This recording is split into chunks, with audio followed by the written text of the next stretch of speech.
Bienvenidas y bienvenidos a un nuevo episodio de Derecho a Prueba, el podcast en el que conversamos acerca de los desafíos y límites a los que se enfrenta el derecho en la práctica.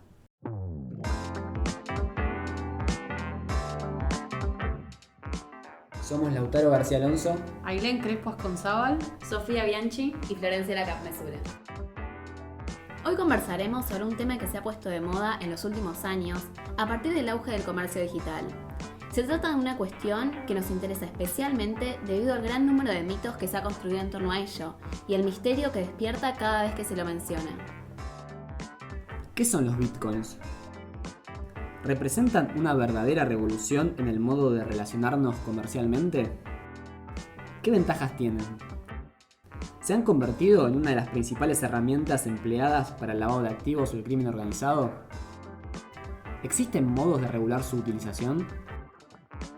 En el episodio de hoy pondremos a prueba el mundo de las criptomonedas. Nuestra invitada para este encuentro es abogada por la Universidad de Buenos Aires y posee un máster por la Escuela de Derecho de la Universidad de Columbia. Actualmente dirige la especialización en Derecho Empresario de la Universidad de San Andrés, donde también es profesora. Se especializa en Derecho Financiero, Bancario y Mercado de Capitales, y en los últimos años se ha interesado especialmente por los vínculos entre el derecho contractual y las nuevas tecnologías, haciendo principal foco en los desafíos que presenta el mundo de las monedas digitales, los criptoactivos y los smart contracts. Nos acompaña hoy Marina Bericua. Bueno, Marina, muchas gracias por venir y acompañarnos. Gracias a ustedes por invitarme. Bueno, queremos empezar un poco hablando muy en general, que nos digas básicamente qué son las criptomonedas y cuándo y cómo surgen. Bueno, las criptomonedas son una manera de hacer transacciones en un sistema digital o informático determinado, sobre una plataforma determinada. El concepto de monedas virtuales no es un concepto que surge cuando surge la moneda virtual más conocida y que ahora tiene más fama, que es Bitcoin, sino en los años 90 con el concepto de premios que se daban a las personas que participaban en plataformas de comercio electrónico que ya existían en ese momento por su participación en las plataformas de dinero electrónico. Y de esa manera lo que se le daban eran premios cuando hacían transacciones y con esos premios podían adquirir otros productos en esas plataformas de comercio electrónico. Con lo cual la concepción de dinero digital o moneda virtual, que después vamos a aclarar, tiene una diferencia con dinero electrónico porque la moneda virtual, o sea, no es la representación virtual de una moneda que existe en el mundo físico. Tenemos en ese momento ya en los años 90 algunos indicios de lo que nosotros llamaríamos hoy monedas virtuales. También algunos autores, cuando uno lee sobre los orígenes de las monedas virtuales, hablan también de los juegos electrónicos en los que uno podía comprar con una moneda que daba el mismo juego electrónico determinadas funciones o avatares o instrumentos con los que podía luchar dependiendo que podía usar en el juego electrónico para mejorar sus posibilidades en el juego.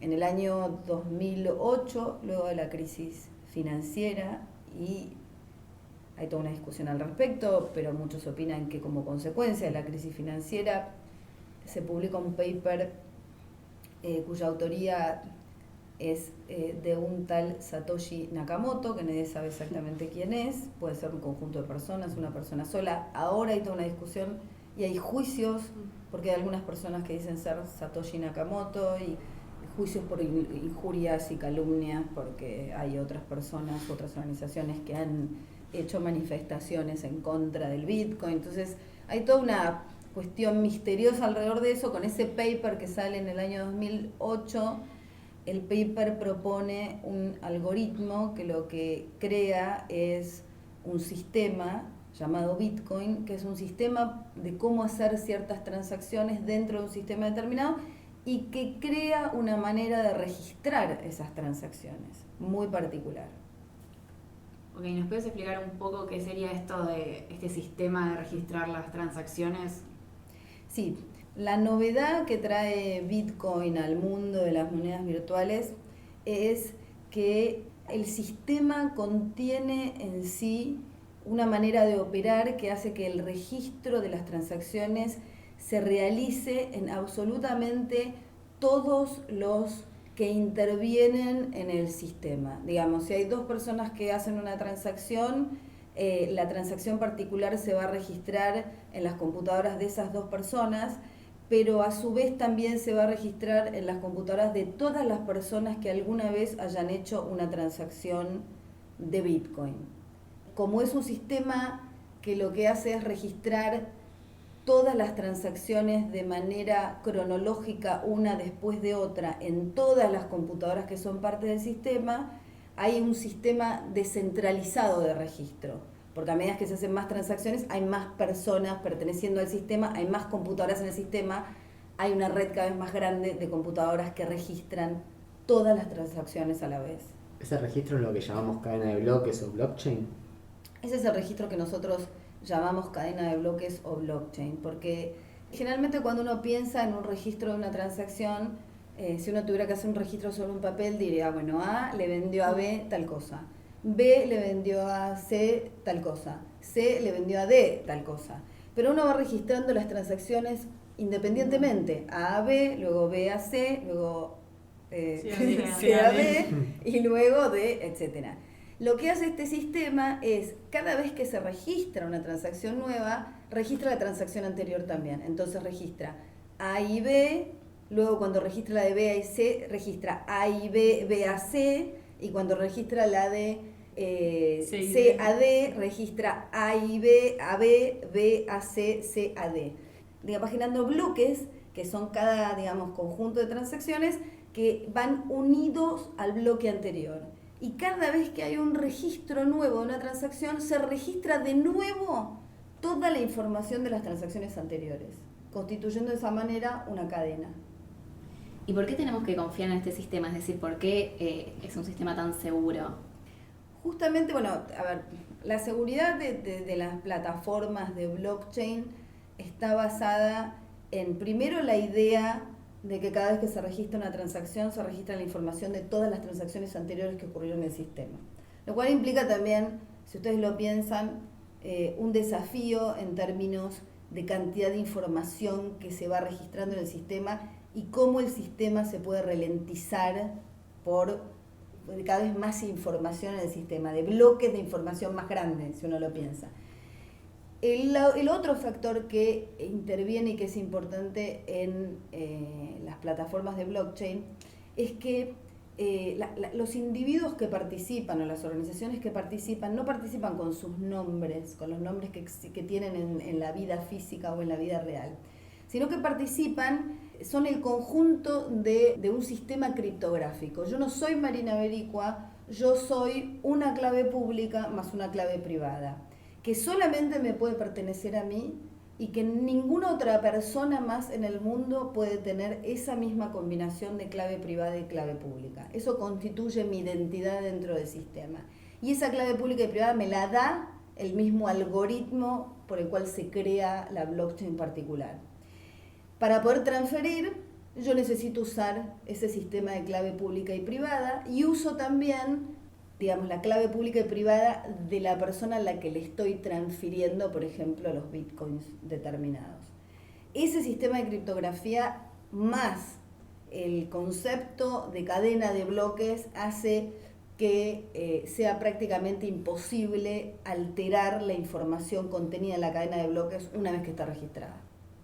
Con respecto a eso de la clave privada, hace un tiempo salió la noticia de una persona que tenía una suma millonaria en bitcoins y murió sin que nadie supiera cuál era su clave privada. Y entonces nadie podía acceder a esos bitcoins que estaban ahí, pero eran irrecuperables. ¿Hay una forma de recuperar esa clave o una vez que nadie la sabe ya? En realidad es una buena pregunta. Yo soy abogada, con lo cual mi respuesta pues está un poco limitada por mi formación, pero hay un concepto en tecnología que yo lo aprendí leyendo sobre estos temas que tiene que ver con que en realidad no hay nada, por eso yo decía es casi inalterable la cadena de bloques, porque como es tecnología, todo depende del poder computacional que yo tengo. Entonces yo te podría decir, hoy no puedo abrir esa clave privada, pero quizá en 10 años, si yo genero computadoras con mayor poder computacional, podría craquear esa clave privada. Nada en tecnología es completamente infranqueable o completamente inhackeable. Es un tema de recursos y tiempo. Dejamos tranquilidad a la familia entonces, de que no ahora, pero en En un 10 tiempo... años. Pueden llegar a recuperar la clave, ¿no? Ahora, nos hablaste de todo esto y ¿cómo se adquiere un Bitcoin? Si alguno de nosotros tal vez hoy quiere adquirir uno, ¿cómo sacamos esta clave privada, pública? Bueno, en realidad hay dos maneras de hacerlo.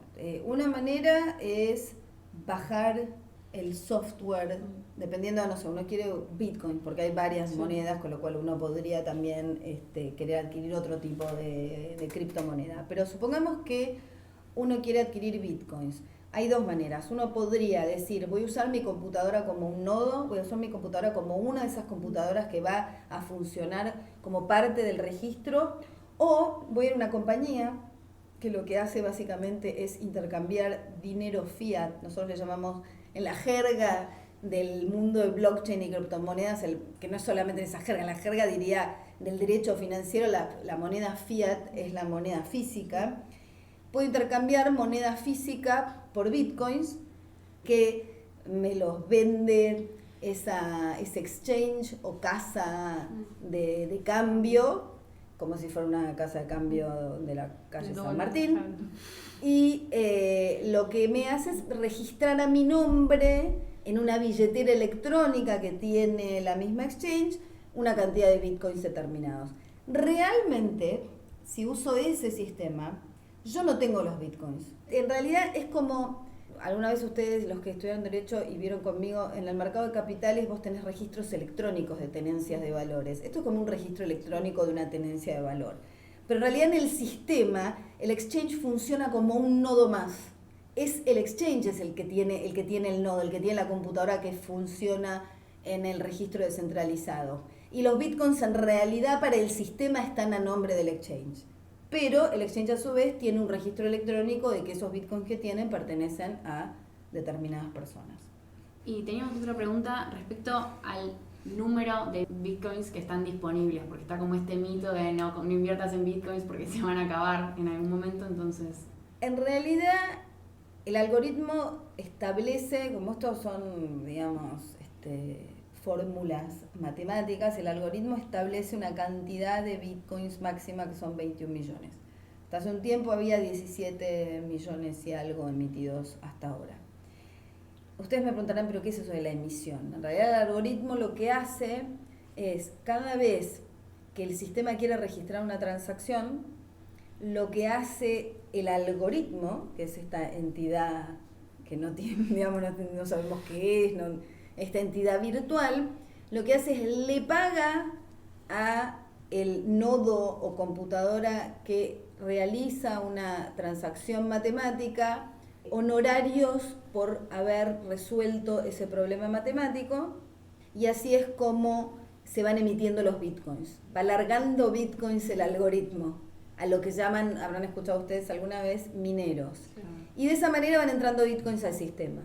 Los bitcoins que entran al sistema después obviamente se van intercambiando, pasando de cuenta en cuenta, etcétera, etcétera. Pero eso tiene un límite, que son 21 millones. Y en realidad es al revés. La idea de que algo es escaso, en economía, y yo no soy economista, un bien escaso te da la idea de que cuanto más escaso sea, más valor puede tener. Por eso los bancos centrales que emiten mucha moneda y están emitiendo todo el tiempo, porque pueden emitir los papelitos todo el tiempo, hacen que el valor de esa moneda particular decaiga. Con lo cual yo diría que cuando te dicen no inviertas en Bitcoin, te lo dicen más no porque tiene un número limitado, sino porque entienden que realmente esa moneda, al no ser una representación de una moneda en el mundo real, en el fondo no alberga real valor. Hay un tema más que tiene que ver con el valor que con el valor por la escasez, porque la economía te dice al revés, te dice si es escaso el bien y todos lo usan, porque ojo, un bien puede ser escaso, pero si nadie lo usa no tiene valor, porque hay un tema que tiene que ver con la demanda, entonces podrías tener más valor. ¿Y por qué es tan volátil el valor de las Bitcoin que de repente, a diferencia de otras monedas, habituales nuestras varía tanto de un día para el otro? Básicamente porque no hay regulación. Digamos, la razón de la volatilidad del Bitcoin tiene que ver con la incertidumbre jurídica y con una cosa adicional que tiene que ver con la falta de regulación, que es la complejidad del sistema.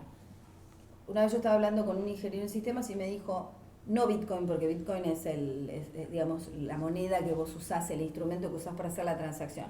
Pero hablando de blockchain, del concepto de blockchain, del concepto de un registro distribuido que usa claves criptográficas, o sea, que tiene toda esa complejidad, él me dijo, es el sistema informático en términos de sistemas más complejo del mundo. Es lo más complejo que existe en informática. Entonces, hay un tema que tiene que ver con el conocimiento del sistema y con el miedo que genera no conocer algo, digamos, y por ende no poder realmente evaluar los riesgos que conlleva ese sistema. Entonces hay un tema que tiene que ver con el desconocimiento puede llevar a la no regulación o a una regulación inadecuada, todo eso en conjunto tiene un impacto en el valor del instrumento y tiene un impacto en la volatilidad del precio. Hasta ahora hablamos solamente de bitcoins, pero existen, por lo que sabemos, más de 2.000 criptomonedas en el mercado. Bitcoin es la más conocida. ¿Qué se diferencia de las demás? Van a escuchar muchas veces diferentes denominaciones para las monedas virtuales. Van a encontrar que algunos hablan de criptomonedas, otros hablan de altcoins, de stablecoins, otros hablan de utility tokens.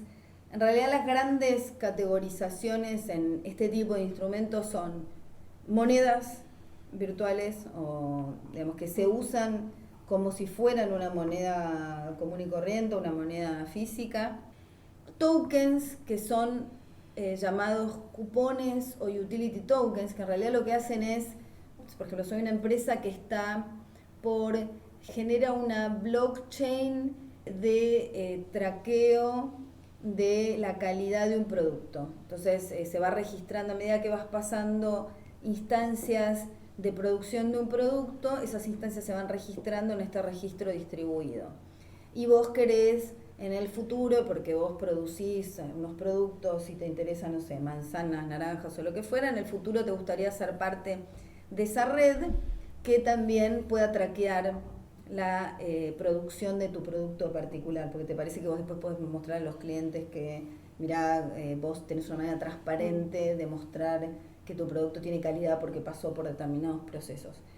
Lo que te dicen es, toma, te doy este papelito de manera virtual, digital, y vos en el futuro, cuando yo ya tenga montada esta blockchain, este registro, y ya varias personas que quieran participar, o empresas, etcétera, vos vas a tener la posibilidad de participar en esta empresa. O voy a desarrollar una aplicación que se va a usar para algo determinado, entonces te doy la posibilidad en el futuro, cuando esta aplicación esté desarrollada y ya esté funcionando, de usar la aplicación. Eso se le llama utility token. Comprás en anticipado la posibilidad de participar o de usar un producto o de usar un sistema.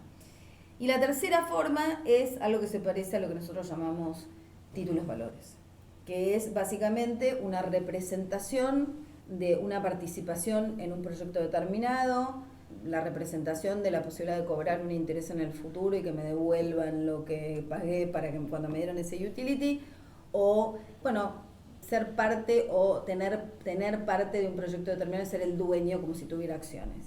Y eso se parece más a los securities y se llaman security tokens. Esa es la gran categorización de esto que llamamos monedas virtuales, etc. Ahora, ya que nos hiciste como un gran paneo general de qué estamos hablando, yendo al mercado argentino, ¿cómo ves vos de tu experiencia o lo que notás? ¿Están emergiendo los negocios con bitcoins? ¿Cómo está afectando a nuestro mercado o cómo lo podría afectar? Mira, a ver si me acuerdo de los números exactamente. El día posterior a las PASO, las transacciones en Bitcoin en la Argentina aumentaron un 400%. Esto tiene que ver con la idea, los argentinos tendemos a hacer esto, a creer que nuestra moneda no tiene valor y cualquier cosa en la que podamos refugiar valor nos sirve. Entonces corremos hacia algo en donde podamos refugiar el valor. Y hay una idea aunque después si uno se pone a discutirlo desde el punto de vista legal o de naturaleza jurídica, puede ser que no todas sean monedas o que esta no sea una moneda como nosotros la concebimos, de que esto es una moneda y que tiene una cotización en otras monedas. O sea, por más yo digo, bueno, el Bitcoin vale $17.000, un Bitcoin, no sé, para no tener. El Bitcoin sale 800.000 pesos, que era la cotización después de las pasos, un Bitcoin 800.000 pesos. Eso vale algo en otra moneda, pero no lo vale solo en pesos, lo vale también en dólares.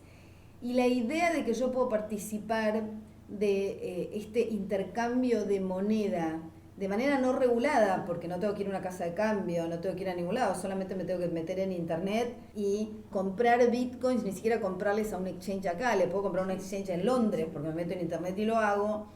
Es una idea de que en realidad no estoy sujeto a las limitaciones o restricciones que puede tener querer ir a comprar dólares en una casa de cambio.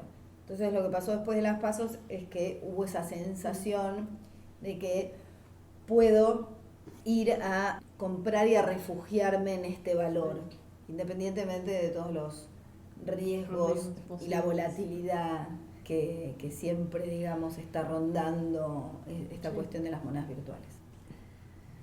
En el imaginario común de cuando escuchamos en las noticias Bitcoin, criptomonedas, surgen conceptos como Deep Web, financiamiento del terrorismo, lavado de activos, y un poco a partir del caso Silk Road, un poco salió a la luz cómo se usaban las criptomonedas para financiar y para todo un mercado negro de narcotráfico y un montón de otros delitos. Y bueno, también la GAFI, que es este órgano que se ocupa de pensar medidas a nivel internacional para combatir el lavado, el terrorismo, el narcotráfico, advirtió sobre los riesgos que genera el uso de criptomonedas para cometer delitos.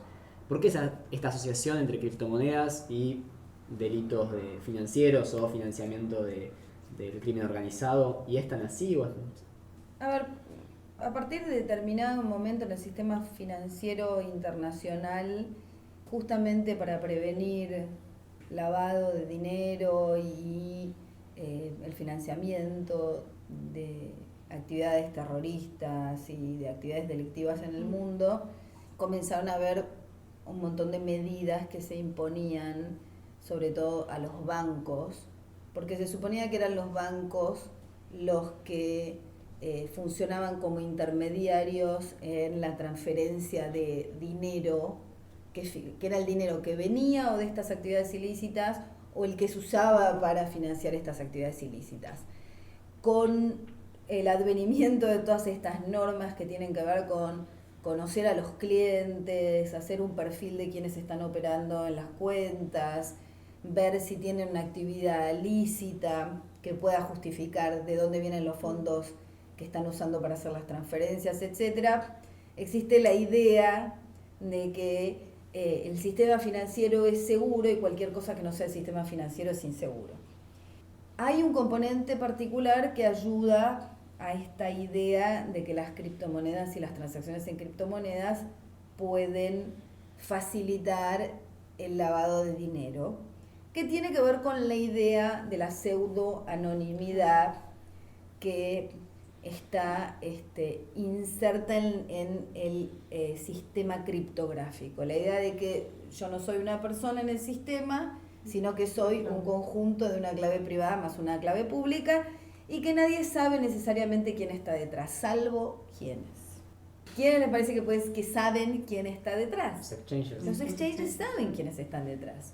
Entonces, acá la pregunta ¿es realmente mayor el riesgo de lavado de dinero en el escenario, en el sistema de criptomonedas, que el riesgo de lavado de dinero en el mundo real? A ver, una vez que ingresó, es verdad que una vez que ingresó, que cambié dinero fiat por criptomonedas, es más fácil hacer sucesivas transferencias de esa criptomoneda dentro del sistema sin que uno pueda saber ni quién a quién se está haciendo la transferencia. Pero la realidad es que el sistema tiene una puerta de entrada y tiene una puerta de salida. Porque con criptomonedas, depende, uno podría decir, bueno, con criptomonedas yo puedo comprar un arma o puedo comprar un tanque y pagar con criptomonedas. Es verdad, en algún momento ese señor al que le compré el tanque o le compré las armas va a tener que cambiar esa criptomoneda por dinero. Porque de todas maneras el sistema no es tan grande y tiene tantos usuarios para poder convertirse en un instrumento de intercambio como una moneda que puede ser dólares, etc. ¿Puede ser utilizado? Sí puede ser utilizado. ¿Hay maneras de prevenirlo? Sí hay maneras de prevenirlo. Y tiene que ver con estas regulaciones. Y de hecho, muchas de las nuevas regulaciones de prevención de lavado en cuanto a criptomonedas son regulaciones que se aplican justamente a estos puertos de entrada y puertos de salida del sistema. Y el miedo tiene que ver con que todavía quizá no hay tanta regulación en torno a eso. Pero es regulación que va a venir, así que me parece que es un riesgo que va a poder ser mitigado. Entonces sería posible, por ejemplo, rastrear a un criminal que venda un tanque o que compre un tanque a través del sistema de blockchain. A ver, esto tiene que ver con esta idea de la que hablábamos antes. El sistema de blockchain es un sistema que es pseudo-anónimo en el sentido de que usa estas claves criptográficas, y se supone que las claves criptográficas, que lo que se registran no son nombres, sino solamente claves en el sistema. Entonces es difícil saber quién es el que está haciendo la transacción en particular. Es imposible saber quién es.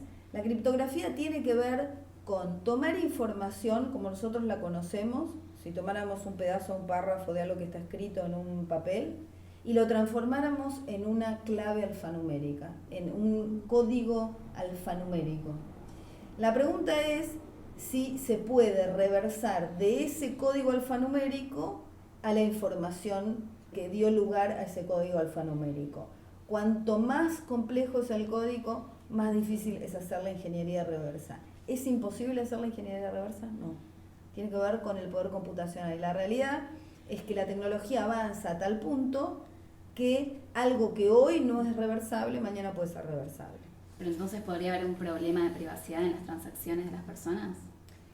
¿Quién me está garantizando privacidad? ¿Hay una regulación que me garantiza la privacidad en la blockchain? No. El problema que tiene eso no es la regulación, es que mucha gente lo usa porque entiende justamente que... Ustedes tienen que pensar en esto. La belleza de esto es que combina dos cosas. La imposibilidad de alterarlo, porque todo el mundo lo sabe, pero la posibilidad de que no todo el mundo sepa quién lo hizo. Y esa es la belleza, porque el punto es, si yo quiero que alguien no sepa qué transacción hice, yo te la hago a vos, lo sabe quizá el banco porque tiene un registro ahí, bueno, porque quiero decir, pero o yo te doy dinero acá y vos me das el bien y nadie se enteró, yo te di el efectivo, ¿qué diferencia hay? Te di el efectivo, vos me diste un arma acá, te llevaste el efectivo, tenés que ver dónde lo vas a depositar, porque si vas con, viste, no sé, $1 millón, te van a preguntar dónde vino, pero en el fondo, eso no tiene, o sea, yo podría hacer lo mismo, pero ¿por qué esto es bueno? Porque esto tiene eso de inalterable porque todo el mundo lo sabe y se registra en todos lados. Entonces, ¿cómo hace para registrarlo en todos lados pero que a la vez sea anónimo? Eso es blockchain. Salió en lo que estamos charlando hasta ahora varias veces la cuestión de la regulación y ahí nos interesa ver qué está pasando en el mundo. Y vemos que, por ejemplo, en Japón y Alemania recientemente reconocieron las criptomonedas como medio de pago legal. En América Latina, México fue pionero en la creación de incentivos para promover el uso de criptomonedas, o no, porque también se cuestiona si genera incentivos o no, esta ley FinTech que se promulgó a principios de 2018. Y también hubo algunas regulaciones en China y algunos estados de Estados Unidos y proyectos de ley en otros países. Frente a este escenario global, ¿el mundo verdaderamente está avanzando hacia el reconocimiento jurídico de las criptomonedas? ¿Y es deseable que esto suceda así? A ver, yo tengo una mirada respecto de la regulación que tiene que ver de la regulación sobre lo que tiene que ver con la tecnología. La regulación sobre los temas tecnológicos no tiene los mismos problemas ni debe ser enfrentada de la misma manera que una regulación sobre cualquier otro tema, porque tiene la particularidad de que estás regulando un fenómeno que evoluciona permanentemente y la progresión con lo que lo hace es geométrica. Entonces, plantea para cualquier regulador un gran desafío. Y hay una discusión enorme en reguladores en términos en estas materias. que es esto que decíamos, o sea, yo regulo como si todo fuera anónimo, pero si mañana hay una computadora que puede traquear quienes hicieron las transacciones, tiene sentido tener una regulación que sea súper restrictiva. Quizás no, porque todo depende de cómo evoluciona la tecnología. Bueno, y frente a lo que sucede en otros estados y el escenario en el que estamos, ¿los estados deberían regularlas? Tiene que ver con la discusión que recién estábamos teniendo. La falta de regulación genera inseguridad jurídica. Cuando vos le preguntás a los actores del mundo fintech en la Argentina, muchos de ellos te pueden decir, no, yo no quiero que haya regulación. Hay una diferenciación entre tipo de instrumento. En los instrumentos que tienen que ver con moneda, la pregunta es quién lo tiene que regular, cómo lo tiene que regular. Claramente, si lo van a regular como una moneda, ¿qué implica eso en términos de regularlo como una moneda? Si eso implica que regulándolo como si fuera una moneda común y corriente, en realidad lo que estoy haciendo es que el instrumento pierda su mayor valor, que es parte de un registro descentralizado y nadie puede establecer cuándo se emite, cómo se emite. Eso tiene que ver con justamente cómo fueron creadas las monedas virtuales. Y sí me parece que vale la pena una regulación en cuanto a estos riesgos específicos que tienen que ver con los delitos o con la prevención del lavado, porque eso sí le da seguridad jurídica a quienes quieren operar en esas monedas y elimina los riesgos. Pero siempre tiene que ser una regulación que tenga en cuenta la tecnología particular y los usos particulares de esa tecnología. Y la sensación que yo tengo, sobre todo en temas que tienen que ver con los temas fintech en la Argentina y en cualquier lugar del mundo, es que lo primero que debe hacerse es entender exactamente cómo funcionan estas tecnologías o estas plataformas desde el punto de vista técnico. Y cualquier regulación que quiera hacerse es una regulación que tiene que hacerse luego de conocer exactamente cómo funcionan. Es imposible entender los riesgos si uno no entiende exactamente cómo funcionan. Yo creo que es necesaria cierta regulación. Me parece que la falta de regulación atenta contra la adopción del sistema.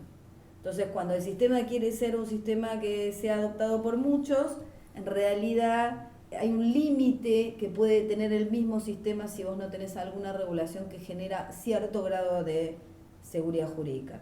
Pero me parece que tiene que ir en el orden de estas cuestiones de evitar riesgos y de tratar de mitigar esos riesgos y no una regulación en la que digan, bueno, vamos a regular esta criptomoneda como si fuera una moneda común y corriente y le vamos a aplicar absolutamente todas las regulaciones del Banco Central, por ejemplo, en el caso de la Argentina.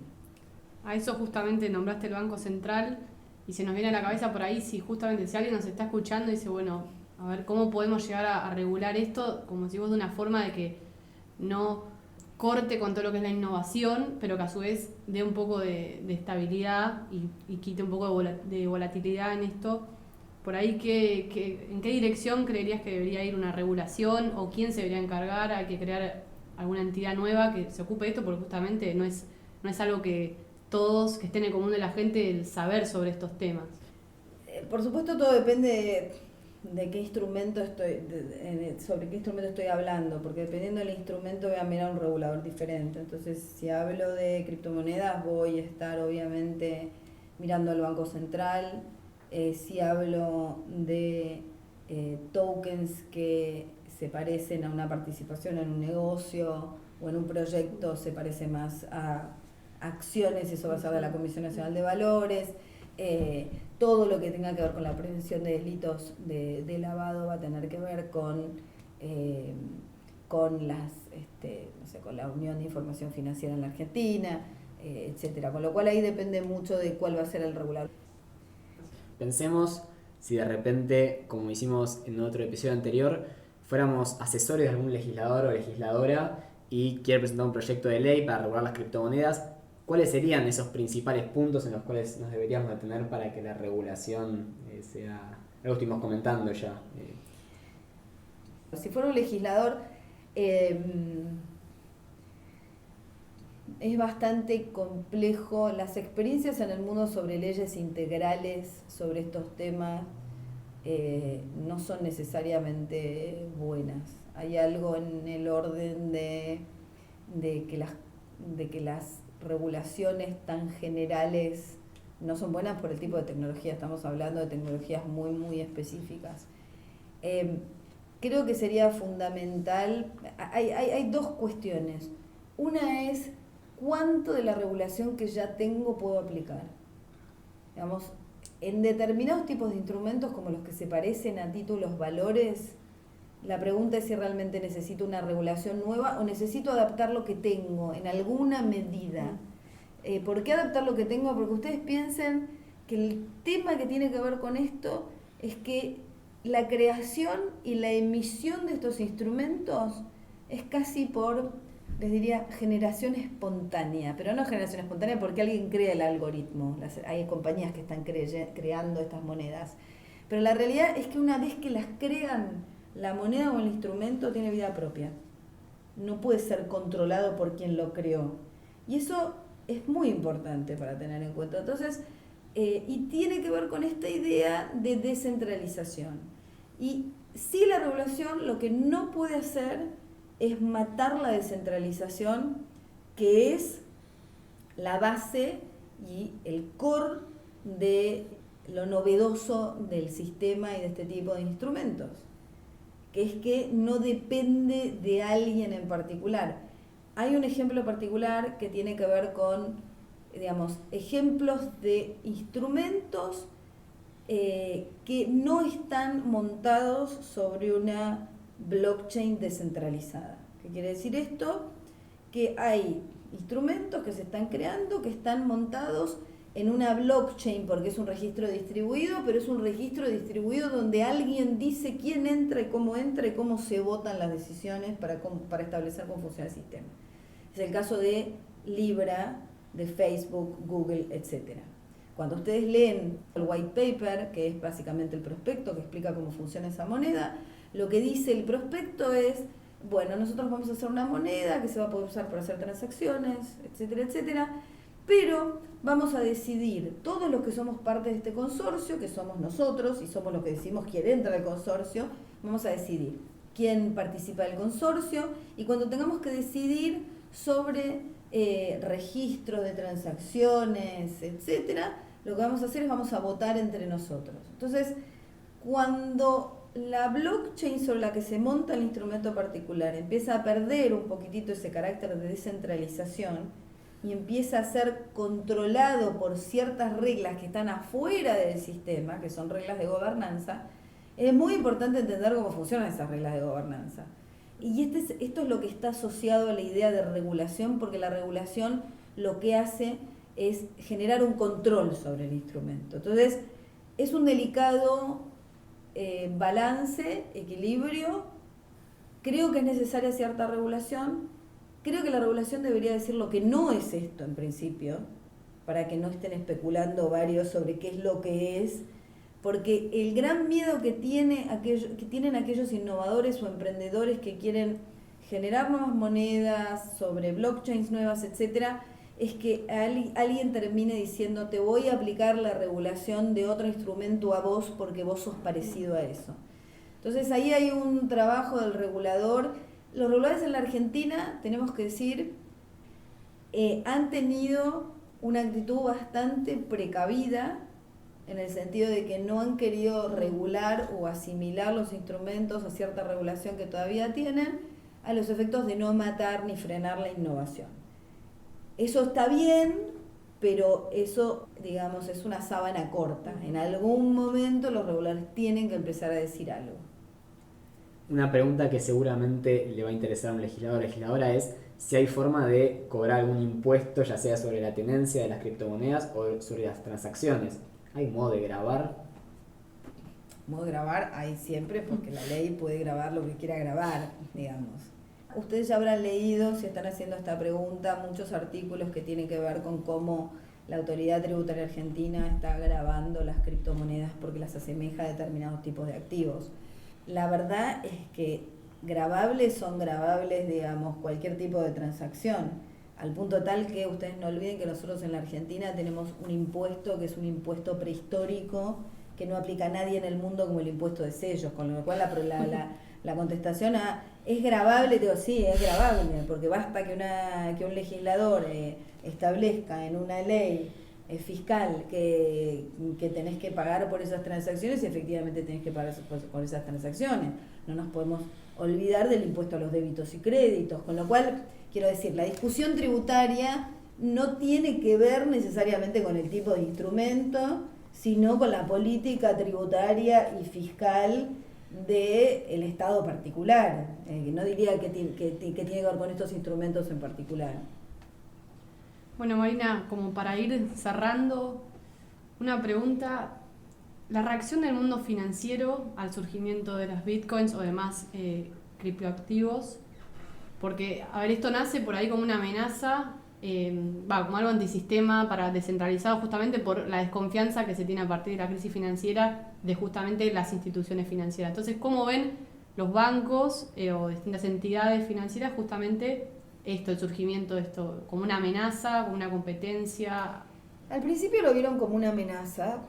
La sensación que yo tengo es que siempre es una amenaza porque es nuevo y porque es desconocido. Entonces, no es una reacción solamente de los bancos. O sea, los bancos tuvieron la misma reacción que tienen las personas comunes y corrientes cuando les hablan de blockchain y no saben qué es, no saben con qué se come, les da miedo, no saben si es un agujero negro, uno se mete y desaparece. Es muy complejo. Creo que los bancos tuvieron esa reacción. También, sí, tuvieron miedo al principio. Los bancos son instituciones tradicionales que existen hace cientos de años y con culturas e idiosincrasias particulares. Las entidades financieras en el mundo tienen entidades, son una de las industrias más tradicionales que existen. Ahora la industria financiera está virando, entendió que la tecnología llegó para quedarse, que no la van a poder frenar y empiezan a establecer colaboraciones con compañías que utilizan estas tecnologías y los reguladores que regulan entidades financieras están empezando a sacar regulaciones que permiten esas colaboraciones y les permiten abrir ciertos sistemas de los bancos a desarrolladores para que puedan desarrollar nuevas aplicaciones, para que puedan desarrollar nuevos softwares y para que pueda haber interoperabilidad entre estos bancos tradicionales y estas nuevas compañías que usan estas tecnologías. Con lo cual, lo que yo estoy viendo ahora es un viraje al principio hay como negación y ahora viene la aceptación. Hay bancos que ya están trabajando por supuesto, son blockchain cerradas porque son para los clientes, pero hay bancos que ya están trabajando con la tecnología, que ya han invertido, han comprado compañías que usan esta tecnología, con lo cual la transformación llegó, todos están en plena transformación digital. Es un tema de idiosincrasia y conceptual, y además lo que no podemos dejar de tener en cuenta, yo lo escuchaba eso a un socio de un estudio corporativo argentino importante, al que siempre le gustó la tecnología, decir, ustedes tienen que tener en cuenta quiénes van a ser sus clientes en 15 años. Así que, digamos que no hay otra opción, si es que quieren seguir siendo parte del mundo de los negocios. Marina, te agradecemos muchísimo por acompañarnos y todo lo que nos fuiste contando. Así que bueno, la verdad que fue muy interesante y esclarecedor. Queremos agradecerle a Leopoldo Pérez Obregón por la música original que compuso para nuestro podcast. Pueden buscarlo en Spotify como Lion Paul. Y un agradecimiento especial para Rocío Alonso por su aporte indispensable en cada programa, desde la operación técnica y la edición. Y bueno, también a Julia Walsh, que se está sumando a partir de ahora. Los esperamos en el próximo episodio, en el que continuaremos poniendo a prueba los límites del derecho y los desafíos a los que se enfrenta una realidad que, como hemos visto en este episodio, está en permanente evolución. Hasta la próxima.